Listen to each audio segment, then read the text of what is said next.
తిరుమలలో సుప్రీంకోర్టు సిట్పై కీలక వ్యాఖ్యలు చేశారు బీజేపీ ఎంపీ రఘునందన్ రావు. తిరుమల శ్రీవారి బ్రహ్మోత్సవాల సందర్భంగా స్వామివారిని దర్శించుకుని మొక్కులు చెల్లించుకున్నారు. సుప్రీంకోర్టు ఆధ్వర్యంలో ఏర్పాటైన సిట్ లడ్డు వ్యవహారంపై పూర్తిస్థాయి విచారణ చేపట్టి నిజం నిగ్గు తేల్చాలని కోరారు. అలాగే భక్తుల మనోభావాలు, విశ్వాసాలు కాపాడాలని తాను కోరుకుంటున్నట్లు ఎంపీ రఘునందన్ రావు తెలిపారు.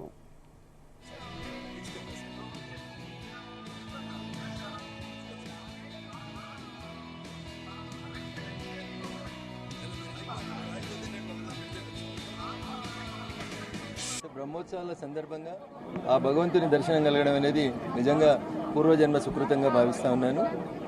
హిందువుల ఆరాధ్య దైవం ఏడుకొండలవాడు, వడ్డీకాసులవాడు, వారి సమక్షంలో వస్తున్నటువంటి ప్రసాదం విషయంలో జరుగుతున్నటువంటి గందరగోళానికి తొందరగానే సుప్రీంకోర్టు తెరదించిందని భావించాలి.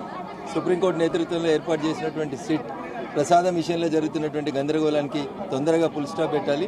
ఎందుకంటే కోట్లాది మంది భక్తుల మనోభావాలకు సంబంధించినటువంటి అంశం కాబట్టి హిందుత్వం మీద జరుగుతున్నటువంటి దాడిగా దీన్ని చూస్తూ తొందరగానే విచారణాధికారులు సాధ్యమైనంత తొందరగా ఈ విచారణను పూర్తి చేసి భక్తుల మనోభావాల్ని, విశ్వాసాలని కాపాడాలని, భగవంతుడు అధికారులకు ఆ శక్తినివ్వాలని మనస్ఫూర్తిగా ఆ ఏడుకొండల వండి